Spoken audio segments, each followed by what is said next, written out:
Here we go. Today is Sunday, August 26, 2018, and this is episode 224 of the Defense and Security Podcast. My name is Jerry Bell, and joining me tonight, as usual, is Mr. Andrew Callett. Hey, Jerry. How are you, sir? It's been a while. Indeed, it has been a while. I'm pretty good. How are you? I'm good. I'm integrating a new cat into the household, so that's my exciting non-work life event at the moment. That sounds great. And it's we're turning into the crazy cat people is what it really comes down to. I'm noticing that. That's good. My on my side, my oldest went off to college, and that's been eventful, I guess I would say. Nice. I would call it. So, big deal. Yeah, we're getting old. So I think that's what that means. That is for sure. So, so just to tie up a loose end from a while ago, Andy and I have picked the winners of our giveaways. Andy had a training class that he had won, and I had DerbyCon tickets.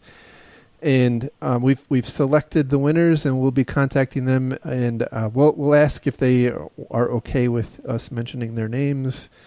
Not going to do that unless they're okay. If they are, then we will make that announcement on the next show. That's very thoughtful of you. Well, in this post GDPR world, I'm actually hesitant to say my own name these days. That's fair. That is very fair. Yeah. Have we updated our privacy policy on a regular basis? No. We don't even have a cookie banner. I feel like we're in the Stone Ages here. Jeez, you call yourselves a professional. I know. All right, so just a reminder before we get into the show that the thoughts and opinions we express on this podcast are ours and do not represent those of our employers. I will also say that it has been a long time, and that's largely been my fault because of lots of life things happening. Like I said, my oldest has gone off to college. That's kept me quite busy. So I'm hoping over the next next little while life will slow down and I can get more into a routine. But I guess in the meantime, we're both going to be at DerbyCon. Indeed, coming up. What is it? Just over a month and a half, or just less than a month and a half? Yeah, it's the first weekend in October. Yeah, so DerbyCon in Louisville, Kentucky. I'm actually speaking. They selected one of my talks to present, which is awesome and terrifying at the same time. That's awesome. It's a good conference. Lots of good people. And it's funny. I don't want to get into drama. In fact, this is an anti-drama comment, but it seems, at least in certain Twitter spheres, a lot of drama comes out of a lot of conferences in the InfoSec community lately. And I will say, in general, DerbyCon does a very good job of keeping the drama low, and I appreciate that. I'm too old and cranky for drama these days. Yeah, and when there is drama, it tends to be around, bugs in restaurants in the area. So, never forget Trevor. That's right. So, all right. So let's get into the stories for today. First one, if I can find my web browser here. First one comes from ZDNet, and the title here is, "This destructive ransomware has made crooks $6 million by encrypting data and backups." We're doing the wrong side of this equation, Jerry. We should be on the bad guy side, man. Yes. I haven't made $6 million by trying to stop it. That's for damn sure. I think you may be onto something. So yeah, the SamSam is of course what they're talking about here, and SamSam it has been in the news. We've talked about it on a number of shows in the past. It's kind of most notably hit, for instance, the city of Atlanta and a couple of other high-profile governments. and it's distinguished from a lot of what I'll call the commodity type ransomware, which is really kind of an individual oriented ransomware, where this is more of an organization focused ransomware. And so in this particular article, they actually talk about in some amount of depth the actual method of infection and propagation, and some details that I hadn't seen about SamSam before. So I thought that was pretty good. And as the title leads you to believe, this is actually apparently a somewhat prolific piece of attack tactic. So anyway, there's apparently by looking at the Bitcoin addresses that are being used, researchers have figured out that this group is, and it's, by the way, is believed to be one group doing all this, is collecting payments from about 10 victims, up to 10 victims per month. And over the past year, they estimate it was about $5.9 million, which is quite a lot of money. Apparently, the payments they're saying regularly exceed, on a per victim basis, they regularly exceed $50,000. So it's, yeah, if they're going after enterprises, that changes the equation a bit for what is a valid, price to ask for. So that makes sense. Whereas when we saw these sort of ransomware going after individuals, it was usually in the sub $1,000 category. Yeah, hundreds of dollars, right? Yeah, it's interesting. And I don't think they really speculate in this particular article, but it makes you wonder who is behind this particular, attack. Is it just organized crime? Is it just a group? Is it a nation state funneling black projects? Who knows? Yeah, I can tell you, it's not me. I can tell you that. Yes, I can tell you it's not me too. Otherwise, I would have more free time. I would assume. So anyway, the way that this SamSam is apparently getting into networks is through RDP connections, and so the speculation here, and I think this is maybe a little more than speculation, is that the attackers here are either using brute forced credentials, so they just get lucky and find either password one or something like that, or they're purchasing credentials off of a forum of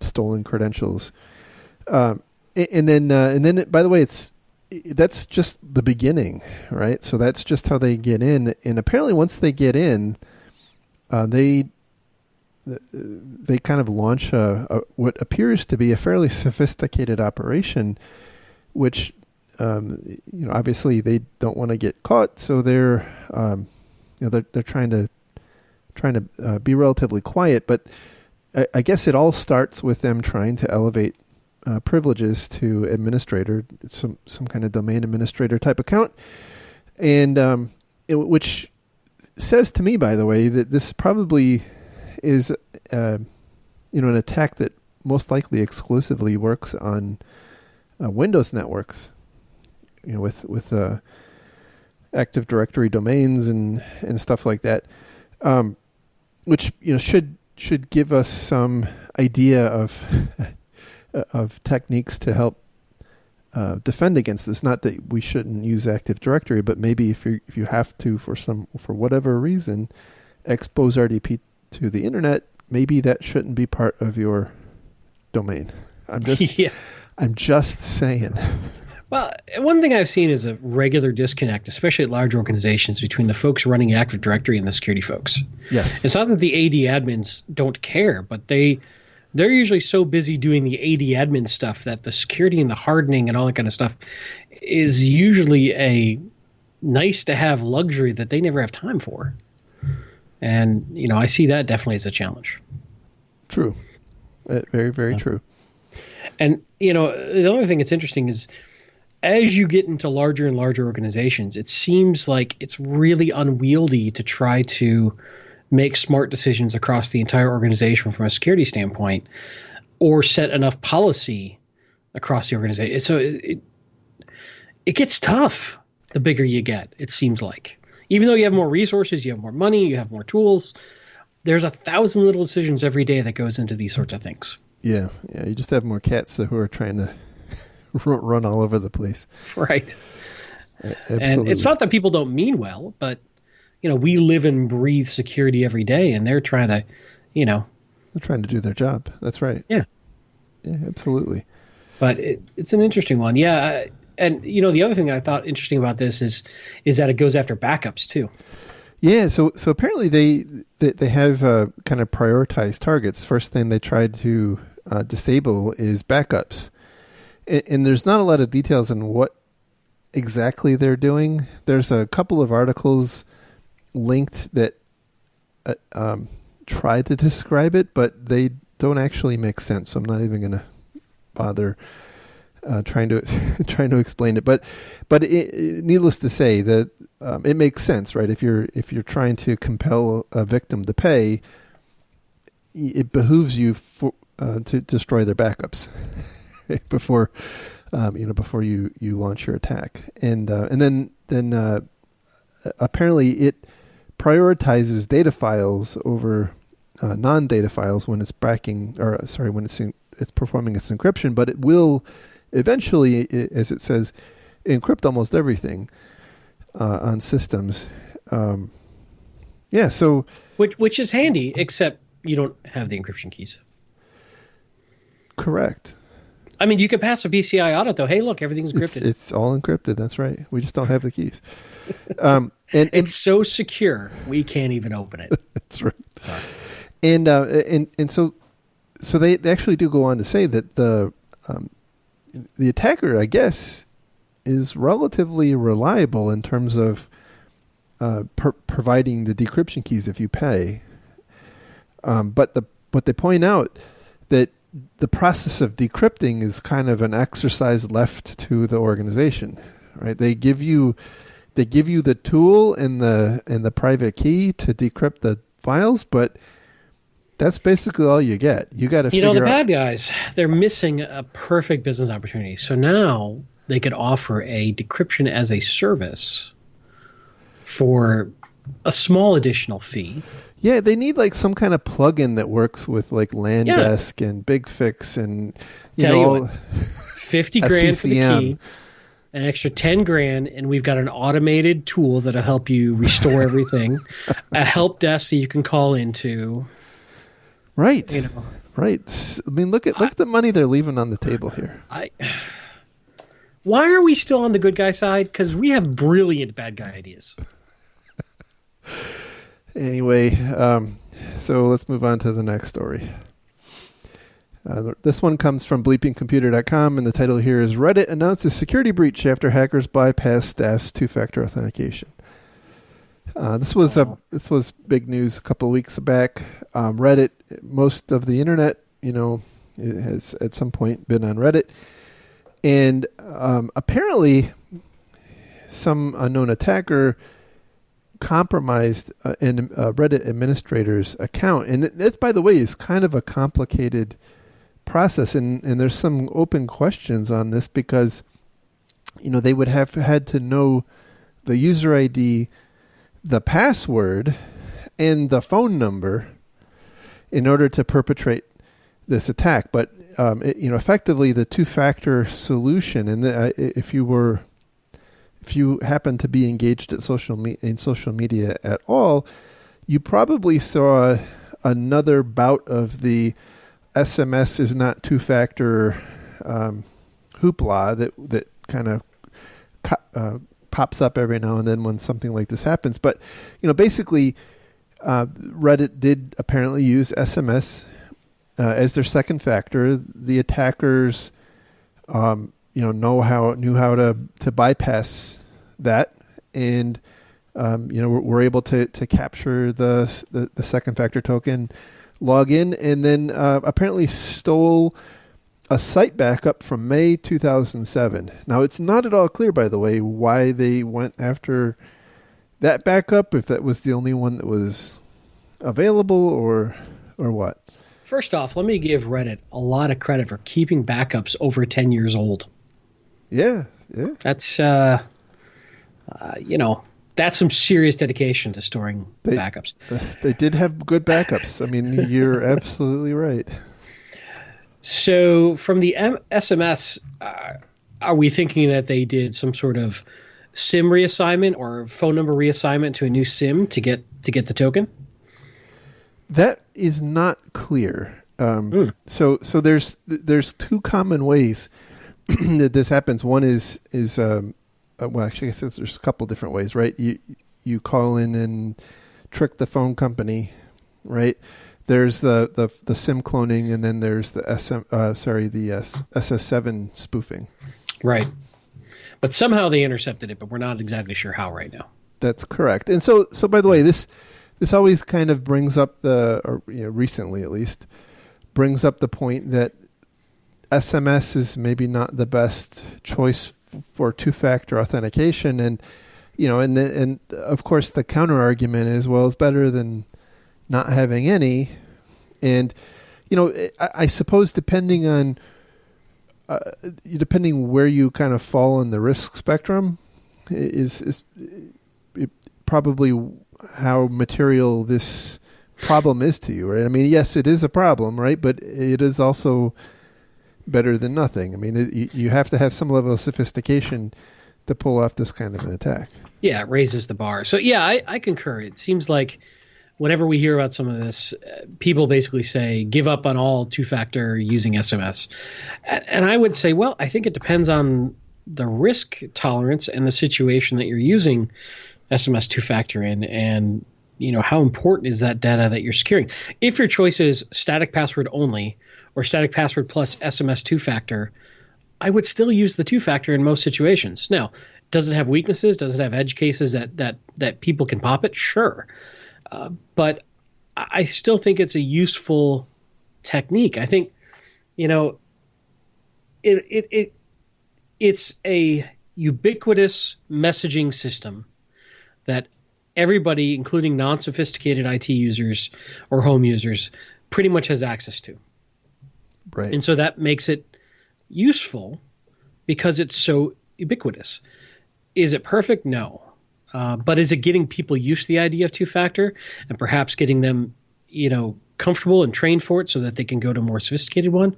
Yeah. And hopefully, maybe the phone companies will get better about securing SMS. But I'm not in the camp of, throw out SMS as a two-factor. It's completely useless. I don't feel that way.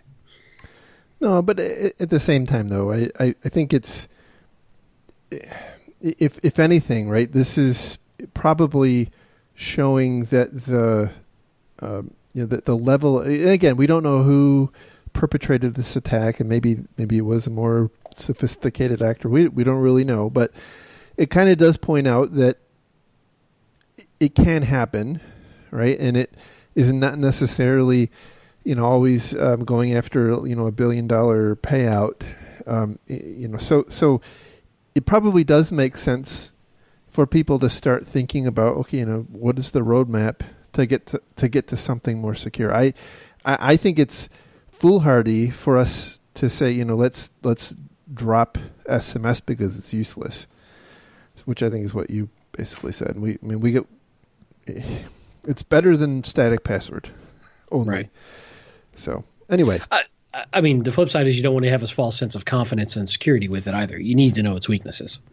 That's very true. Very true. So moving on to the next story, which comes from Data Breach Today. The title here is "The Art of the Steal: Fin7's Highly Effective Phishing." This, by the way, is kind of scary in terms of the perspective of a defender. This is a very, very what I would call a very simple type of attack. It's a simple way to make a standard phishing style attack far more effective. And sure. And so this group called Fin7, I can only summarize, especially after reading the article, is a highly prolific threat actor. They are apparently alleged to have committed about $1 billion in fraud as of 2015. In a press conference back in early August, they were alleged by prosecutors to have stolen 15 million payment cards from 150 different countries, 150 different companies. And the way they do this is it's relatively, again, low tech and clever. They're sending traditional phishing emails with attachments, obviously Trojan attachments, but then they call their victims. So they're doing a little, what appears to be a fairly abbreviated amount of research on the intended victim to find, who in the organization should they target and what should the email look like. And then, thank you, LinkedIn. Yeah, and then they give them a call saying, "Hey, like they in this article they use the example of scheduling catering, right? They'll send an email saying, hey, I'm whoever from a company, and I need to place a catering order, and then they'll call and say, hey, just so you know, I need your help, right? I need you to arrange for this this dinner party or what have you, and the article here goes on to point out that this is a really, really difficult thing for organizations to counter with training alone, because people are they kind of point out that, like, there are people who are paid to open email attachments, and then they go even further to say, look, if you're a salesperson and someone calls you up and says, I want to make a purchase and I'm going to send you what I want in an attachment, you're probably going to open it. Right. And it now is, kind of countering the initial or the typical training, which is don't open unexpected attachments. Well, guess what? Now it's expected. Exactly. It's this gets back to something that we've talked about before, that the bad guys who are doing social engineering, they're appealing to our need to do whatever it is we do that we're compensated and judged on. And they're likely to continue to do that. And it makes it very tough. And so, training alone is not going to stop that. And, expecting our users to just be smart enough. And I can't believe they fell for that. Well, a lot of people are going to fall for this because they're paid to interact with these sorts of interactions, to, overuse that word, but how are you going to stop it without either technology or without process or procedure that may be very cumbersome and difficult for people to adapt? So phishing is going to continue to be a very nasty threat. Yeah, absolutely. And I would say that there are no silver bullets in this article, right? They kind of point out that this is a real problem. It kind of goes against the best practices. Like you said, we tell people don't open attachments from people they don't know or people they don't expect. Well, they're targeting, this particular threat actor is targeting people who are effectively have to. They don't have a choice. They have to open attachments. And then, by the way, they kind of disarm the one, the one caveat is, well, you shouldn't open an attachment that you aren't expecting, and they counter that by having that phone call. And so I would characterize it that this threat actor has found a way to do highly effective phishing at scale. I mean, I don't know how much money or how much time and effort they're putting into researching each of their each of their victims here, but I suspect it's not a ton. And like you said, groups like LinkedIn or sites like LinkedIn make this relatively straightforward. And I would imagine that, that if this organization is kind of what I'm thinking, they probably have kind of scripted this out, like, how to identify who to target and, and whatnot. So this is kind of again, a scary situation. And what's even worse, or what's even more concerning for me, is while this threat actor found, that this technique is highly effective, it's out there now. I mean, I've got to believe that, this we don't know who Fin7 is in terms of, like, is it a organized crime gang, or is it, I don't really know who it is, but this is nothing here is complicated. No, but what's important and what's helpful is that they've copyrighted this actual attack technique. So much like how it can only be a nation state that could do a certain technique, nobody else can possibly duplicate this technique. Ooh, that's a good point. And you know what? Victims should also go into their risk register. Oh, right. And add this and file a risk around phishing, because that way the adversaries can't use that as an attack. Obviously, we're being facetious. Yeah, but yeah, it's it'll get interesting. This is actually somewhat part of the talk that I'm planning to give at DerbyCon too. Not that was why this got picked, but it is a very, very tough problem to fix, and there are not a lot of silver bullets. And there are not a lot of easy answers. I'm glad that I'm seeing more articles start to say training is not the silver bullet, though. Training is not the only answer. I feel like we're at the early stages of how sophisticated phishing can get. We're at the basics. Yeah, exactly. They can get far more sophisticated. Absolutely. And there's a ton of incentive for the adversary to continue innovating, and they'll continue to. This whole blended attack model, I think, is going to continue to develop. The multimodal view of contacting by email or by social media, and by phone. That's it's low investment. So.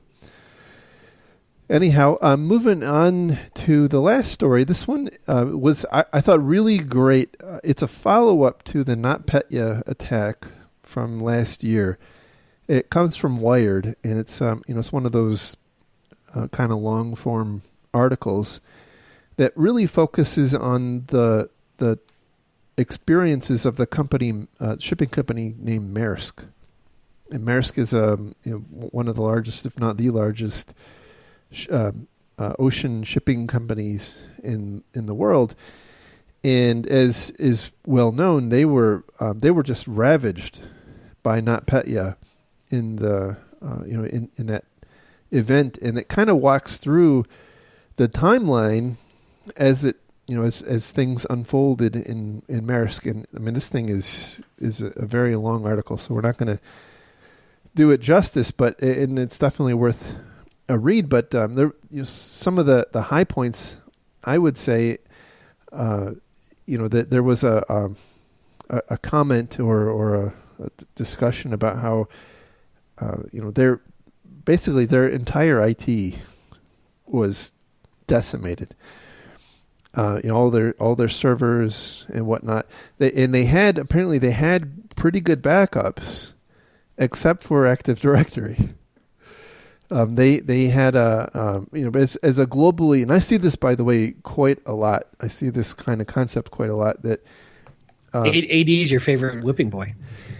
No, not just with Active Directory, right? But yes, Active Directory is my favorite whipping boy because I see a lot of people do a lot of dumb things with it.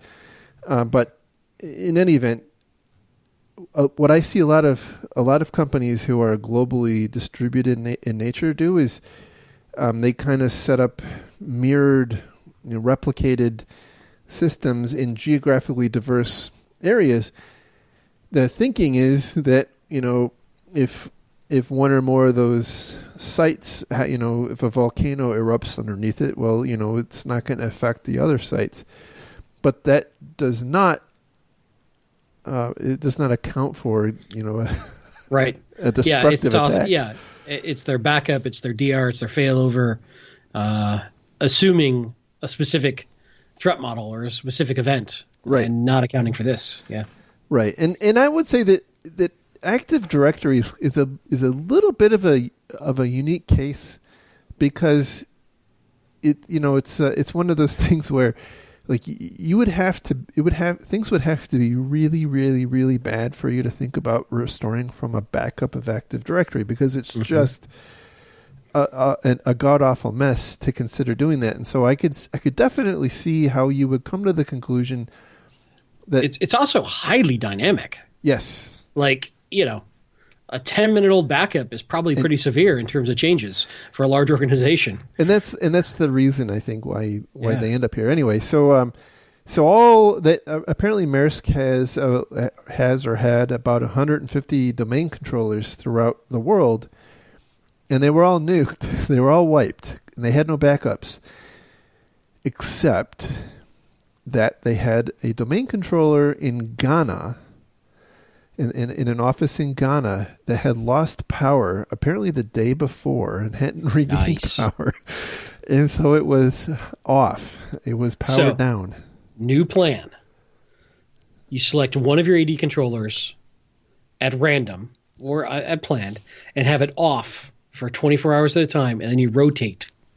So at any one time, one of your AD controllers is off. There you go.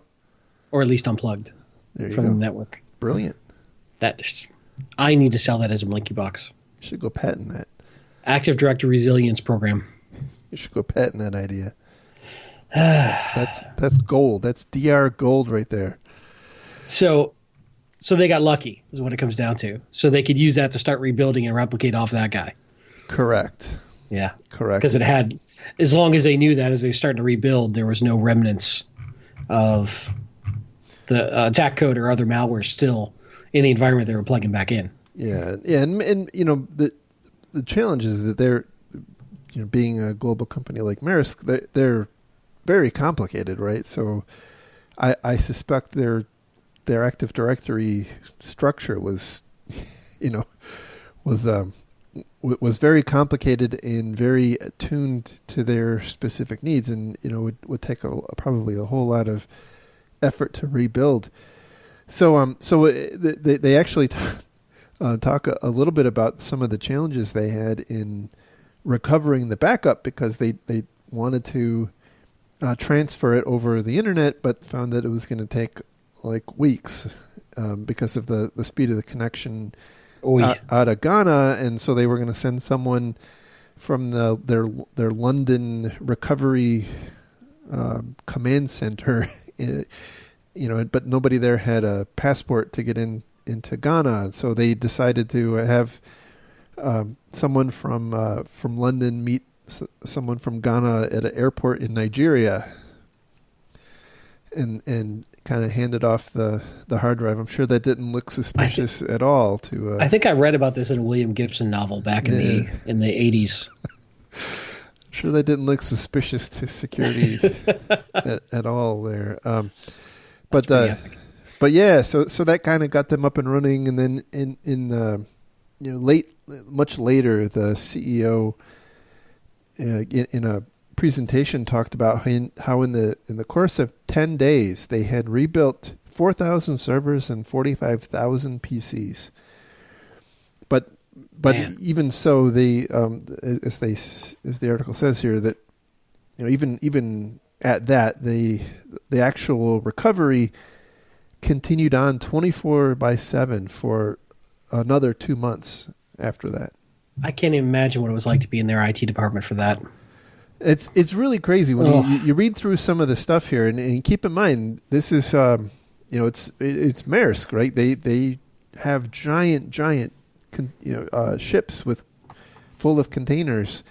And they talk about how they were processing orders via WhatsApp, and and personal Gmail accounts and whatnot. And so, The one thing that kind of got me thinking is, and maybe this doesn't make sense for every company, right? But I guess especially if you're like some kind of systemically important business to the world, like you probably need to have a kind of a scorched earth plan. Like, what happens if you get Sony'd? Well, I was thinking about that, and I was thinking about, is that really valid? Is that such an edge case that spending the resources and the time to keep that plan up to date a waste?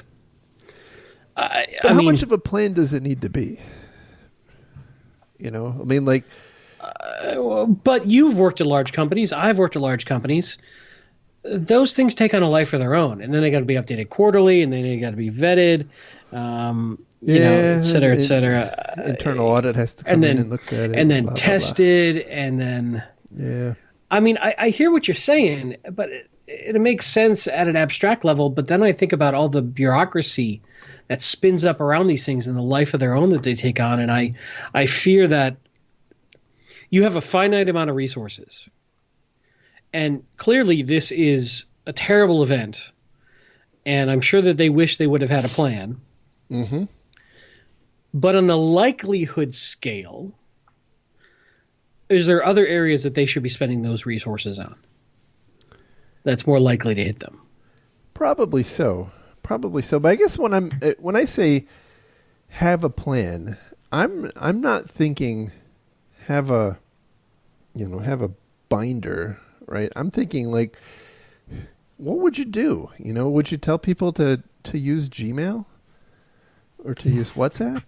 Maybe it's just something that's in the back of your mind. You don't ever write it down. But if it did happen, what would you do? That's a good question.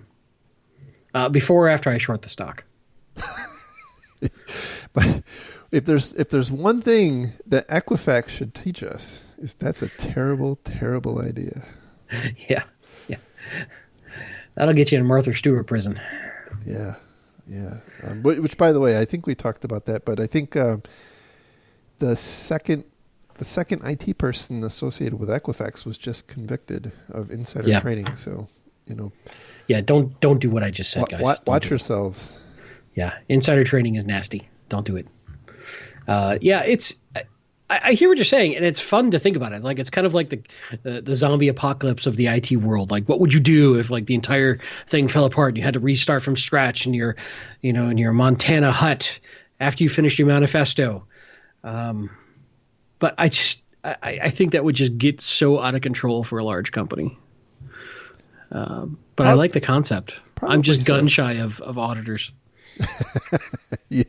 Well, you're right. You're right. It would. You have to temper. You have to temper it. But I'm especially in a case like I'm not sure that many organizations would really need to worry about that too much. But I would imagine that Maersk is probably one of those companies where it does maybe it makes sense, right? And maybe it's. Well, we have that kind of concept here in the U.S. of critical infrastructure, right? Correct, right. And who knows how effective that program is. I'll just join your organization's ISACA program and get all that sort of info. Yeah. But by the way, the European Union now has that concept as well. They passed the NIS regulation. It actually went into effect around the same time as GDPR, but it's kind of like bleeding into production. I guess is the way I would say it. So each of the countries in the European Union have to, I think it's by this November, designate who their critical infrastructure segments are and which entities fall into that, and then there's a load of additional expectations forced upon those critical infrastructure players. So anyway, so good. This is a good article. I think there were quite a few organizations throughout the world that were affected by not NotPetya. It was obviously not just Maersk. I think they were one of the larger companies to get hit by it. But I mean, it affected companies even in the U.S. that had no ties to the Ukraine, which is where this, this or that accounting software that started this whole thing. Correct. Yeah. Correct. They talk about in this article. They talk about how in a small Ukrainian port operated by Maersk, the office manager asked an IT person to set up the MEDoc software, which is kind of what created the foothold to take down Maersk's systems. But yeah, this thing propagated here, there, and everywhere. I mean, there were stories about, if memory serves, hospitals, kind of small regional hospitals in Pennsylvania that were taken out, with no apparent connection. And I think it was because they had a business partner who connected to their network, who also connected. So it was 3 or 4 steps removed. But this kind of goes back to I would say the growing risk of interconnection risk between organizations, and we're getting to a point now where it's, if NotPetya shows us anything, and WannaCry to some extent as well, we don't really understand the paths from one point to another point, and it's kind of like that stupid game, the 6 Degrees of Kevin Bacon or whatever, right? How do you connect to, how many steps away is your organization's network from any other organization's network? Well, I can query BGP and figure that out, actually. That's not what I meant. I know, I'm sorry. It's coming from inside the firewall. Yes. I'm being difficult. I'm sorry. Anyway, so yeah, no, it's no, you're right. I mean, this is the plus or minus of the internet, right? This is the risk we have incurred to connect everything. Correct. With all the value that comes with. Correct. And so we'll see. We'll see what continues to happen, because this is, I mean, if you really go back and look at this is a tough one, because it came from a trusted piece of software that was corrupted at its source and pushed out an update in a trusted methodology. That's a really tough one to fight. Yeah, and we didn't cover that segment of the story, but they actually do a pretty good job of explaining the history or the background about how NotPetya was pushed out to victims and whatnot. That's also covered pretty well in here. So what we're basically saying is just read the story. Read the story. Yeah, it's good. I mean, this is the story that you can tell your grandkids, like you lived through the first real cyber war. And got cyber scars. Yeah, right. You had to throw some emojis around. Oh, I have so many jokes I'm not going to make. I'll just leave them be. Good plan. All right. I'll just leave them be. Well, that is the show for today, and hopefully we will be back again before another 3 weeks. So thanks, everyone, and we'll talk again real soon. Thanks, everyone. Have a great week. Bye-bye. Bye-bye.